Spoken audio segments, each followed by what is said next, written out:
ICICI Prudential balanced advantage fund ഒരു hybrid പദ്ധതിയാണ് ഇക്വിറ്റിയിലും കടത്തിലും നിക്ഷേപിക്കുന്നത്. 2006-ലാണ് ഫണ്ട് ആരംഭിച്ചത് ഒരു ഡൈനാമിക് അസറ്റ് അലോക്കേഷൻ തന്ത്രം ഉപയോഗിച്ച്.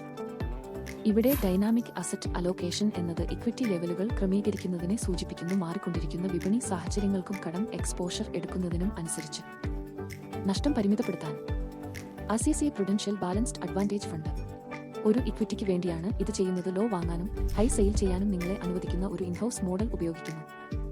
ഇതിന്റെ അർത്ഥം സ്കീമിലെ ഇക്വിറ്റി ലെവലുകൾ വർദ്ധിപ്പിക്കുന്നു എന്നതാണ്. വില കുറഞ്ഞപ്പോൾ ഉള്ള ഇക്വിറ്റി മൂല്യനിർണ്ണയം. ഇക്വിറ്റി മൂല്യങ്ങൾ ഉയരുമ്പോൾ ഇക്വിറ്റി ലെവലുകൾ കുറയ്ക്കുകയും ചെയ്യുന്നു. ഫണ്ടിന്റെ നെറ്റ് ഇക്വിറ്റി ലെവൽ നിങ്ങൾക്ക് കാണാൻ കഴിയും. സ്ക്രീനിൽ കാണിച്ചിരിക്കുന്ന ചാർട്ടിലെ സെൻസെക്സ്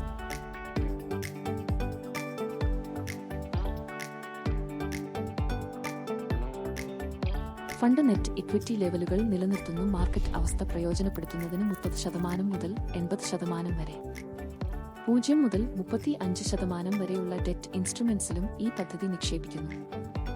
അതിനാൽ ഈ സ്കീം നിങ്ങളുടെ ഇൻവെസ്റ്റ്മെന്റ്സിന് പ്രയോജനം നേടാനുള്ള അവസരം നൽകുന്നു. അതിനാൽ ചാഞ്ചാട്ട സമയത്ത് ഇക്വിറ്റിയിൽ നിക്ഷേപിച്ച് സമ്പത്ത് സൃഷ്ടിക്കുന്നു.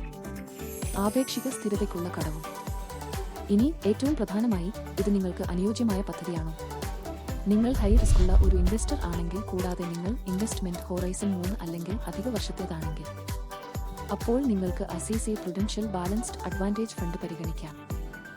ചുരുക്കത്തിൽ, ഇതാ ഈ സ്കീമിന്റെ ചില പ്രധാന ടേക്ക് എവേകൾ. അതിനാൽ നമുക്ക് നമ്മുടെ നിക്ഷേപ പോർട്ട്ഫോളിയോ ആരംഭിക്കാം. ഇക്വിറ്റിക്കും ഡെറ്റിനും ശക്തി നൽകുക എന്ന് തന്നെ ICICI Prudential balanced advantage fund തിരഞ്ഞെടുക്കുന്നതിലൂടെ. മ്യൂച്വൽ ഫണ്ട് നിക്ഷേപങ്ങൾ മാർക്കറ്റ് റിസ്കുകൾക്ക് വിധേയമാണ്. പദ്ധതിയുമായി ബന്ധപ്പെട്ട എല്ലാ രേഖകളും ശ്രദ്ധാപൂർവ്വം വായിക്കുക.